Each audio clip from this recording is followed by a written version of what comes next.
जी अस्सलाम वालेकुम स्टूडेंट्स, वजी हसन अलवीज़ है एंड यू वाचिंग अलवील एसोसिएट एलएलबी पार्ट सेकंड। और सब्जेक्ट हमारे पास कॉन्स्टिट्यूशनल लॉ है। इससे पहले इस्लामिक जीरो स्टूडेंट्स क्लियर कर चुके हैं। कॉन्स्टिट्यूशन में हमारा यूके कॉन्स्टिट्यूशन हो चुका है, यूएस कॉन्स्टिट्यूशन स्टार्ट किया हुआ है। यूएस कॉन्स्टिट्यूशन का आज हमारे पास लेक्चर है ऑलमोस्ट फोर्थ फिफ्थ लेक्चर है, लेकिन क्वेश्चन नंबर 4 है हमारे पास। आज का जो क्वेश्चन है इसमें हमने डिस्कस करना है concept right a detail note on the due process of law. Due process of law का एक कंसेप्ट है, उसको क्लियर करना है। और ड्यू प्रोसेस ऑफ लॉ का जो कंसेप्ट है ये अमेंडमेंट नंबर 5 और अमेंडमेंट नंबर 14, इन दोनों अमेंडमेंट के थ्रू जो है इसको कवर किया जाता है। So that's why amendment number 4 sorry 5 amendment number 5 and 14 कह के भी अगर आपको क्वेश्चन किया जाए तो आपने समझ जाना है कि ड्यू प्रोसेस ऑफ लॉ की बात हो रही है। ड्यू प्रोसेस ऑफ लॉ की अगर मैं बात करूं तो इससे पहले आप एक कंसेप्ट पढ़ के आए हैं यूके कॉन्स्टिट्यूशन के अंदर रूल ऑफ लॉ का। तो रूल ऑफ लॉ में क्या था कि हर कोई जो है वो बराबर है, कोई कानून से बालातर नहीं है, सबको जो है वो कानून में इक्वली ट्रीट किया जाएगा। तो ये भी ऑलमोस्ट कंसेप्ट उससे मिलता जुलता ही है ड्यू प्रोसेस ऑफ लॉ का भी। इसमें भी यही कहा गया है कि किसी की जो लाइफ है, किसी की जो लिबर्टी है, किसी की जो प्रॉपर्टी है, उसको आप ड्यू प्रोसेस ऑफ लॉ के बिना नुकसान नहीं पहुंचा सकते हैं। अगर तो आपने किसी की लाइफ यानी किसी को फांसी लगाना है तो फिर ड्यू प्रोसेस ऑफ लॉ लगाना है। जो प्रोसेस बताया गया है, लॉ जो कहता है उसके अकॉर्डिंग लगाना है। बिला वजह आप किसी को फांसी नहीं दे सकते हैं। अगर आपने किसी की प्रॉपर्टी जो है वो जब्त करनी है तो फिर ड्यू प्रोसेस ऑफ लॉ करनी है। ऐसा नहीं है कि आप रैंडमली जाकर किसी की प्रॉपर्टी पकड़े और उस पर गवर्नमेंट जो है वो कब्जा कर ले और जो है उसको गवर्नमेंट जो है वो जब्त कर ले। ऐसे नहीं करना है, ड्यू प्रोसेस ऑफ लॉ के तहत करना है। अगर किसी की लिबर्टी है तो उसको आपने without due process of law जो है नहीं स्नैच करना है, किसी को जो है वो डिटेन नहीं करना है without due process of law. तो जो भी चीज करनी है, अगर किसी की प्रॉपर्टी जो है वो जब्त करनी है तो फिर ड्यू प्रोसेस ऑफ लॉ करनी है। अगर किसी की लाइफ जो है वो आपको दरकार है, मतलब होता है ना फांसी लगाने की आदमी, तो फिर ड्यू प्रोसेस ऑफ लॉ लगानी है। तो ड्यू प्रोसेस ऑफ लॉ का मतलब ही ये है कि जो भी काम होगा ड्यू प्रोसेस ऑफ लॉ के तहत होगा। ठीक है। दो अमेंडमेंट्स हैं यूएस कॉन्स्टिट्यूशन के अंदर जो इस कंसेप्ट को डील करती हैं। एक अमेंडमेंट नंबर 5 है, एक अमेंडमेंट नंबर 14 है। ठीक है। अमेंडमेंट नंबर 5 तो हम पहले पढ़ चुके हैं, जब आपने बिल ऑफ राइट्स का कंसेप्ट पढ़ा था उसके अंदर फर्स्ट 10 अमेंडमेंट्स हमने पढ़ी थी। तो फर्स्ट 10 अमेंडमेंट्स में हम अमेंडमेंट नंबर 5 भी ऑलरेडी पढ़ चुके हैं। तो जो नई चीज आज हमारे लिए होने जा रही है वो है अमेंडमेंट नंबर 14। तो अमेंडमेंट नंबर 14 भी कोई इतनी लंबी चौड़ी बात नहीं है, सिर्फ छोटी सी बात है, छोटी सी चीज है, समझना कोई इसको मुश्किल बात नहीं है, आसान सा ये टॉपिक है। अगर इंट्रो समझ आ गया तो बाकी सारे का सारा क्वेश्चन भी जो है उसी के गिर्द रिजोल्व करता है। तो बेसिकली अगर मैं कहूँ कि ये फंडामेंटल राइट से रिलेटेड एक क्वेश्चन है यूके को यूएस कॉन्स्टिट्यूशन के अंदर, तो ये भी गलत बात नहीं होगी। जिसमें प्रॉपर्टी का राइट सिक्योर होता हुआ नजर आएगा, लाइफ का राइट सिक्योर होता हुआ नजर आएगा, और आपकी जो फ्रीडम है उसका राइट आपको सिक्योर होता हुआ नजर आएगा। ठीक है। तो स्टार्ट करते हैं इंट्रो से। The due process of law under the fifth and 14th amendment of the US constitution protects people from unfair treatment by the government. तो यानी ये दोनों जो अमेंडमेंट्स हैं वो अमेंडमेंट नंबर 5 जो कि आई थी कब 1791 में, फर्स्ट 10 अमेंडमेंट्स आई थी ना। फर्स्ट 10 अमेंडमेंट्स कब आई थी 1791 में। तो ये फिफ्थ अमेंडमेंट भी उनका हिस्सा थी। So that's why fifth amendment तो ऑलरेडी हमारे पास मौजूद थी 1791 में। तो जो 14th अमेंडमेंट है ये 1800 समथिंग में आई है, वो आगे मैं आपको बताता हूँ। तो ये दोनों अमेंडमेंट्स किस चीज को प्रोटेक्ट करती हैं? ये प्रोटेक्ट करती हैं सिटीजन्स के राइट्स को, यानी फेयर ट्रीटमेंट की बात करती हैं कि गवर्नमेंट जो है वो सिटीजन्स के साथ अनफेयर ट्रीटमेंट नहीं करेगी। अनफेयर ट्रीटमेंट क्या होता है कि किसी की प्रॉपर्टी को बिला वजह आप कब्जा करके बैठ जाए, किसी की जान आप बिला वजह ले लें, किसी की जो है वो माल को आप बिला वजह जो है वो नुकसान पहुंचा दें। तो ये नहीं करना है। गवर्नमेंट पे पाबंदी आयद है कि अगर आपने किसी की प्रॉपर्टी, उसकी जो है वो लाइफ, उसकी फ्रीडम, किसी भी चीज को अगर आपने कह लें कि स्नैच करना है तो वो ड्यू प्रोसेस ऑफ लॉ करना है। कानून के अंदर जो तरीका कार बताया है उसके अकॉर्डिंग करना है।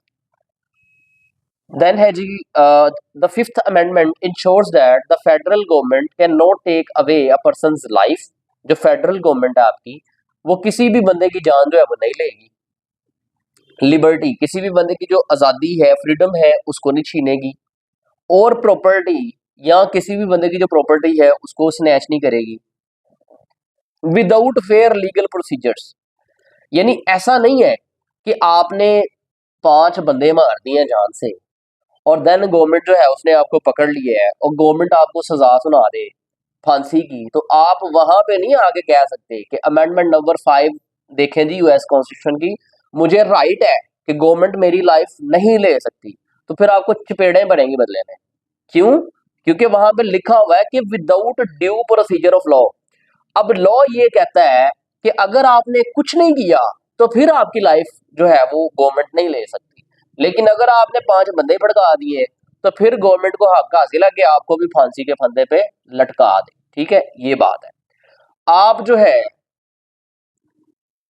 10 बंदों से 10-10 15-15 लाख लेके तो फरार हो जाए और उसके बाद जो है वो 10 से 15 लोग आप पे केस कर दें, आपको जो है वो पुलिस पकड़ के जेल में डाल दे, आप अदालत में जाएं और अदालत जो है वो ये ऑर्डर कर दे कि इस बंदे की जितनी भी प्रॉपर्टी है उसको जब्त कर लें, सील कर दें और सील करके उसको सेल करें और सेल करके जो पैसे आते हैं वो जिस जिस बंदे के साथ इसने फ्रॉड किया उनको कंपनसेट करें। तो अब गवर्नमेंट जो है वो इख्तियार है उसके पास कि वो आपकी प्रॉपर्टी सील कर दे। तब नहीं आप अदालत में जाकर कह सकते कि अमेंडमेंट नंबर 5 ने मुझे राइट दिया है कि गवर्नमेंट जो है वो मेरी प्रॉपर्टी को नुकसान नहीं पहुंचा सकती। बेटा वो तब नुकसान नहीं पहुंचाएगी जब आपने किसी का नुकसान नहीं किया है, तो आपकी प्रॉपर्टी को वो सिक्योर करेंगे, तो आपकी प्रॉपर्टी की प्रोटेक्शन करेंगे। लेकिन अगर आप फ्रॉडिये हैं, अगर आप गोलीबाज हैं, अगर आप फिल्में करवाते हैं, आप लोगों को पैसे लेके भाग जाते हैं, तो फिर गवर्नमेंट को राइट हासिल है कि bye adopting due process of law, यानी लॉ को फॉलो करते हुए आपकी प्रॉपर्टी जो है उसको सील किया जा सकता है, जब्त किया जा सकता है। अगर आप जो है कर देते हैं भाईजान अल्लाह के हुक्म से 2-4 बंदों का कत्ल कर देते हैं और उसके बाद आपको जेल में डाल दिया जाता है और आप कहते हैं जी मुझे तो अमेंडमेंट नंबर 5 जो है यूएस कॉन्स्टिट्यूशन की वो ये राइट देती है कि मेरी जो फ्रीडम है, मेरी जो लिबर्टी है, उसको गवर्नमेंट जो है वो नहीं स्नैच कर सकती है। तो फिर आपको चपेड़े पड़ेंगी कि भाई वो तब तक है जब तक आप किसी की लिबर्टी जो है उसको नहीं नुकसान पहुंचाते हैं। जब आप किसी को नुकसान पहुंचाएंगे तो आपकी भी लिबर्टी किसी काम की नहीं रहेगी, आपको जेल में डाला जा सकता है। इसी तरह अगर कोई इमरजेंसी सिचुएशन बन जाती जैसे कोविड-19 था, तो कोविड-19 में आपको घरों में पाबंदी लगा दी गई थी कि कोई बंदा जो है वो घर से बाहर नहीं निकलेगा, लॉकडाउन है। 4 बंदे अगर इकट्ठे कहीं नजर आए तो एफआईआर भी हो सकती है, जेल में भी डाला जा सकता है क्योंकि सबके लिए नुकसानदेह है। तो उस सूरत हाल में नहीं कह सकते आप कि हम जो है वो ट्रिप पे जा रहे हैं 12-15 लोग मिलके, हमारा राइट है, हमें फ्रीडम हासिल है, यूएस कॉन्स्टिट्यूशन कहता है। नहीं, फिर आपको चपेड़े पड़ेंगी। वजह क्या है कि सारे लोगों की जान जा रही है और आपको ट्रिप की पड़ी हुई है। तो मतलब ऐसी सूरत हाल है जहां पे गवर्नमेंट जो है वो ड्यू प्रोसेस ऑफ लॉ, ये टर्म अब याद होनी चाहिए आपको कि ड्यू प्रोसेस ऑफ लॉ का इस्तेमाल करते हुए आपके वो राइट्स जो है फिर सल्व भी किए जा सकते हैं। लेकिन अनटिल अनलेस आप किसी को नुकसान नहीं पहुंचा रहे हैं तो फिर आपकी गवर्नमेंट जो है वो आपके उन राइट्स की प्रोटेक्शन करेगी। अब आपको समझ आ गई होगी कि ये 5th अमेंडमेंट क्या है या 14th अमेंडमेंट क्या है या ड्यू प्रोसेस ऑफ लॉ क्या है। पूरा क्वेश्चन यही रोना रोना हमने, ठीक है, आगे पीछे करके समझ आपको आ जाएगी। The 14th amendment extends this protection to the state governments. अच्छा, यूएसए में आपको पता है जो है वो ऐसा निज़ाम है कि वहां पे डिफरेंट स्टेट्स हैं, 50 स्टेट्स हैं अब, और देन उनके ऊपर एक सेंट्रल गवर्नमेंट है, फेडरल गवर्नमेंट है। अब जो इंडिविजुअल स्टेट है उसकी अलग राइट्स रिस्पॉन्सिबिलिटीज है और जो फेडरल गवर्नमेंट है उसकी अलग राइट्स एंड रिस्पॉन्सिबिलिटीज है। जो अमेंडमेंट नंबर 5 थी ना, वो फेडरल फॉर्म ऑफ गवर्नमेंट को बाउंड करती है, यानी यूएस गवर्नमेंट को बाउंड करती है कि आपने सिटीजन्स के इन राइट्स का ख्याल करना है, लाइफ का ख्याल रखना है, लिबर्टी का ख्याल रखना है और उनकी प्रॉपर्टी का ख्याल रखना है। लेकिन जो अमेंडमेंट नंबर 14 है ना, वो स्पेसिफिकली आगे जो इंडिविजुअल स्टेट्स हैं 50, उन पे ड्यूटी बाउंड करती हैं, उन स्टेट्स को ड्यूटी बाउंड करती है अमेंडमेंट नंबर 14 कि उन स्टेट्स ने भी अपने सिटीजन्स की इन राइट्स का जो है वो ख्याल रखना है, right to property, right to life, right to liberty. Simple सी चीज है। यानी 5 जो है वो फेडरल गवर्नमेंट को डील करती है और जो अमेंडमेंट नंबर 14 है वो आगे इंडिविजुअल स्टेट्स को बाउंड करती है कि आपने सिटीजन्स के इन राइट्स का ख्याल करना है, सिंपल सी बात है। Due process guarantees fair trial, legal rights and equal treatment under the law, preventing abuse of power. यानी कोई भी पावर का अब्यूज करते हुए, जरूरत से ज्यादा पावर का इस्तेमाल करते हुए सिटीजन्स को अनफेयर ट्रीट नहीं करेगा, बिला वजह उनकी प्रॉपर्टी को नुकसान नहीं पहुंचाया जाएगा, without any due process of law उनकी लाइफ नहीं आप छीन सकते उनसे, without adopting due process of law उनकी लिबर्टी को स्नैच नहीं कर सकते आप। ठीक है, ये डिफरेंट चीजें हैं 5 और 14 में। तो अमेंडमेंट नंबर 5, अमेंडमेंट नंबर 14 दोनों इंडिविजुअल्स के फेयर ट्रीटमेंट की बात करती हैं, और दोनों के अंदर डिफरेंस सिर्फ इतना है कि अमेंडमेंट नंबर 5 जो है वो फेडरल गवर्नमेंट को बाउंड करती है, और अमेंडमेंट नंबर 14 जो है वो इंडिविजुअल स्टेट्स जो हैं उनको बाउंड करती है। ठीक है, federal, central and state governments, ये आपको कंसेप्ट पढ़ाया हुआ है पॉलिटिकल साइंस के अंदर। एक होता है यूनिटरी फॉर्म ऑफ गवर्नमेंट, जिसमें एक ही तरह की गवर्नमेंट होती है और पूरे मुल्क को वो कंट्रोल करती है। एक होती है federal form of government. Federal form of government ऐसी होती है जिसमें एक सेंट्रल गवर्नमेंट होती है, जैसे पाकिस्तान है, एक सेंट्रल गवर्नमेंट है जिसमें छोटे गंजे की हुकूमत है, मतलब नवाज शरीफ, शहबाज शरीफ। ठीक है, सेंट्रल गवर्नमेंट को वो चला रहे हैं, बाकी आगे प्रोविंशियल गवर्नमेंट्स आपकी डिफरेंट होती हैं। ठीक है, कुछ इख्तियार जो है वो फेडरल गवर्नमेंट के पास होते हैं, कुछ इख्तियार जो है आपके प्रोविंशियल गवर्नमेंट के पास होते हैं। अब जब यूनाइटेड स्टेट्स ऑफ अमेरिका की बात करते हैं तो वहां पे डिफरेंट स्टेट्स हैं, 50 रियासतें हैं, और वो 50 रियासतें मिलकर एक कन्फेडरेशन बनाती हैं। वहां पे जो उनकी सेंट्रल गवर्नमेंट है यूएस की, जो कि अब ट्रंप सदर है, तो उसकी अलग से पावर्स हैं, अलग से फंक्शंस हैं, और आगे जो उनकी स्टेट्स हैं डिफरेंट, उनकी भी अपनी अपनी लेजिस्लेशन होती है। हर स्टेट की अपनी अपनी लेजिस्लेशन है। जैसे मैं अमेंडमेंट प्रोसीजर में बता रहा था कि अगर अमेंडमेंट लानी है तो उनकी जो सेंट्रल लेजिस्लेशन है वहां से 2/3 मेजोरिटी चाहिए, और आगे जो 50 स्टेट्स हैं उन 50 स्टेट्स में से 3/4 स्टेट्स की रेटिफिकेशन चाहिए, उनकी मंजूरी चाहिए, देन कोई अमेंडमेंट पास होती है। तो इसी तरह अमेंडमेंट नंबर 5 जो है वो यूएस की सेंट्रल लेजिस्लेशन को या सेंट्रल गवर्नमेंट को जो है वो बाउंड करती है कि आपने सिटीजन्स के इन राइट्स का ख्याल रखना है, और आगे जो इंडिविजुअल स्टेट्स हैं अमेंडमेंट नंबर 14 उसकी बात करती है। ठीक है, अब आ जाए meaning of due process of law पे। वॉइस नहीं आ रही है, किसी को भी नहीं आ रही है या कुछ एक को नहीं आ रही है? जिनको नहीं आ रही है वो भी बता दें, जिनको आ रही है क्लियर वो भी बता दें। अब ठीक है, हो गई है सही, क्लियर है, ओके, अभी ठीक है सर, ओके। अब meaning of due process of law पे आ जाएं कि ड्यू प्रोसेस ऑफ लॉ का मतलब क्या होता है। According to Oxford dictionary, fair treatment through the normal judicial system, यानी जो आपका नॉर्मल जुडिशियल सिस्टम है उसके थ्रू आपको फेयर ट्रीटमेंट मिलना। अब फेयर ट्रीटमेंट क्या है मैं आपको थोड़ा सा मजीद क्लियर कर देता हूँ। एक बंदा है वो पकड़ा गया, अब उसका उस पे मतलब वो मुल्जिम है, उसने जुर्म किया है नहीं किया है ये अभी साबित नहीं हुआ है। तो रोमन लीगल सिस्टम का एक प्रिंसिपल है कि एक बंदा जब तक गिल्टी प्रूव नहीं हो जाता उसको आप इनोसेंट कंसीडर करेंगे, और ये प्रिंसिपल ऐसा है जो कि आज के मॉडर्न जितने भी लीगल सिस्टम है उनमें स्टिल अडॉप्ट किया जा रहा है। तो ये प्रिंसिपल यही कहता है कि फेयर ट्रीटमेंट का बेसिक फेयर ट्रीटमेंट जो है ना बेसिकली इसी प्रिंसिपल पे बेस करता है कि एक बंदा जब तक गिल्टी प्रूव नहीं हो जाता, जब तक ये साबित नहीं हो जाता कि उसने जुर्म किया है, तब तक उसको जो है आप इनोसेंट कंसीडर करें, आप उसको फेयर ट्रीटमेंट दें। फेयर ट्रीटमेंट क्या है कि उसको फैसिलिटेट करें। अगर वो अपने हक में कोई गवाही पेश करना चाह रहा है जिससे वो इनोसेंट प्रूव हो तो उसको गवाही प्रोड्यूस करने की इजाजत दी जाए। अगर वो अपनी लीगल रिप्रेजेंटेशन लेना चाह रहा है, कोई वकील करना चाह रहा है तो उसको वो इजाजत दी जाए। अगर वो जो है अपने हक में कोई भी चीज करना चाह रहा है तो उसको फुली तौर पे जो है वो इजाजत दी जाए, उसके हक को सलब न किया जाए, उसका ट्रायल जल्दी से जल्दी कंक्लूड किया जाए। फेयर ट्रीटमेंट का एक प्रिंसिपल ये भी है कि एज सुन एज पॉसिबल उसका ट्रायल जो है वो कंक्लूड किया जाए, ताकि वो बेजां जो है वो लंबे अरसे तक के लिए जेल में ना चला जाए, बल्कि अगर तो वो इनोसेंट है तो वो एज सुन एज पॉसिबल इस सारे प्रोसेस से बाहर निकले और जाके अपनी नॉर्मल रूटीन लाइफ की जो है उसको कंटिन्यू रख सके। तो ये है फेयर ट्रीटमेंट। तो मतलब जुडिशियल प्रोसेस के थ्रू फेयर ट्रीटमेंट मिलना, ये ड्यू प्रोसेस ऑफ लॉ है कि सबको आप इक्वल ट्रीट करेंगे, चाहे वो अमीर है, चाहे वो गरीब है, चाहे वो काला है, चाहे वो गोरा है, चाहे किसी भी कास्ट से ताल्लुक रखता है, कोई भी उसकी क्रीड है, कोई भी उसकी रेस है, इक्वली ट्रीट करेंगे आप, ठीक है। ये है due process of law. Then है definition of due process of law according to Black's law dictionary. Due process of law means in its regular course of administration through course of justice, ठीक है। Simple सा है कि administration of justice, चाहे वो civil है, चाहे वो क्रिमिनल एडमिनिस्ट्रेशन ऑफ जस्टिस है, सबको आप जो है वो फेयर ट्रीटमेंट देंगे, इक्वल प्रिंसिपल्स के तहत जो है वो लेके चलेंगे। यही ड्यू प्रोसेस ऑफ लॉ है।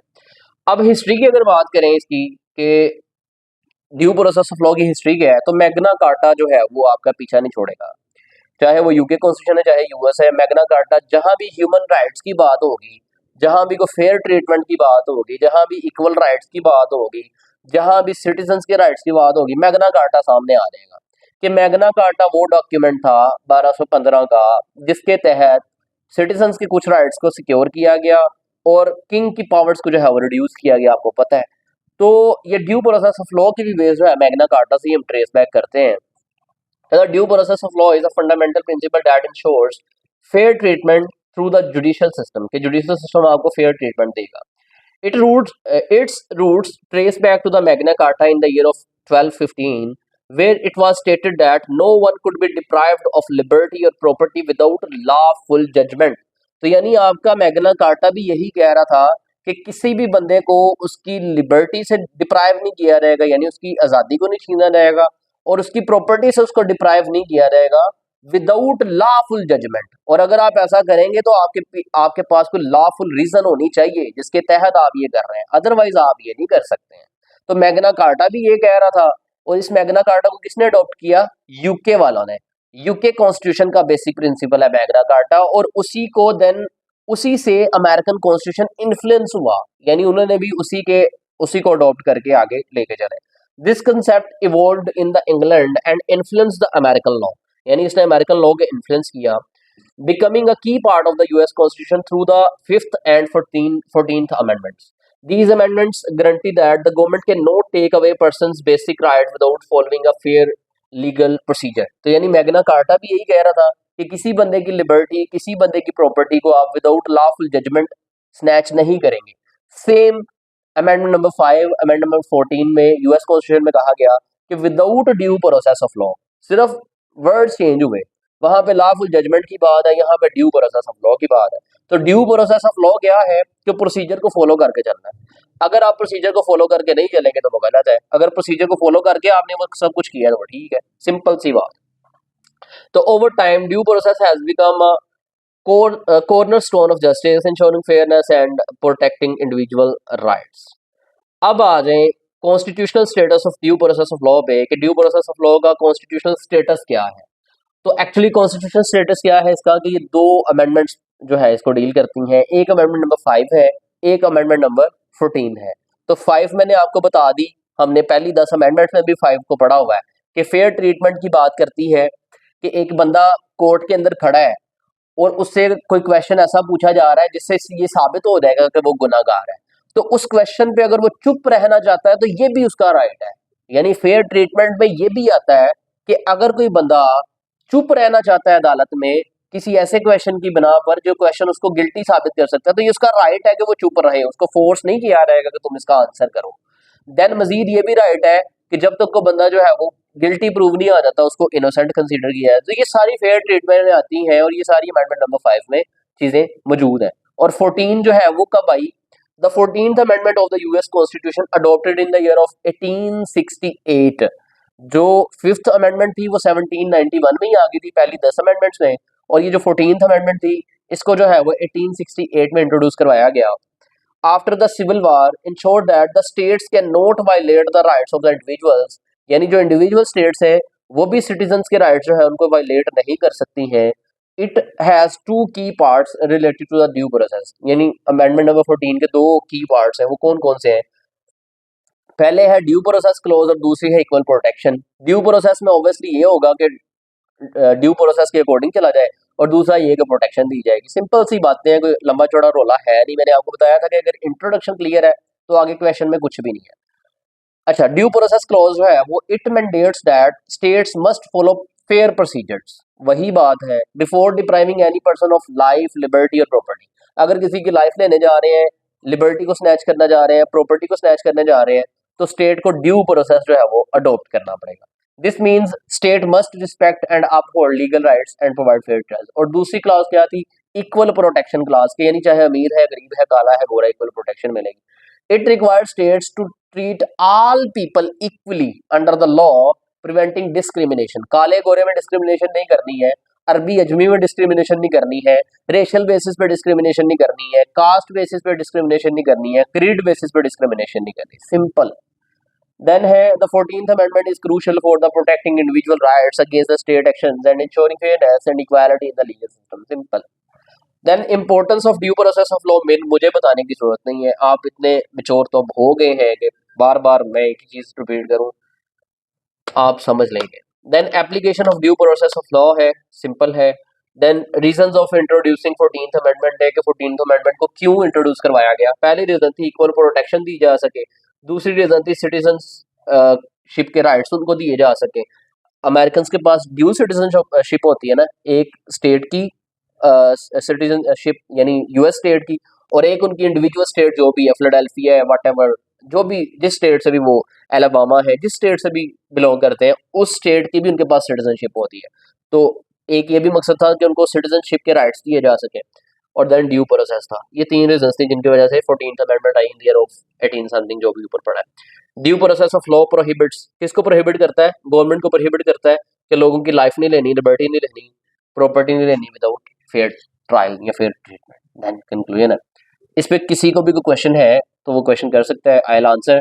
अदरवाइज आज के लिए हमारा इतना ही था, मिल देंगे इंशाल्लाह अपने नेक्स्ट लेक्चर में। तब तक के लिए अल्लाह हाफिज़, थैंक यू।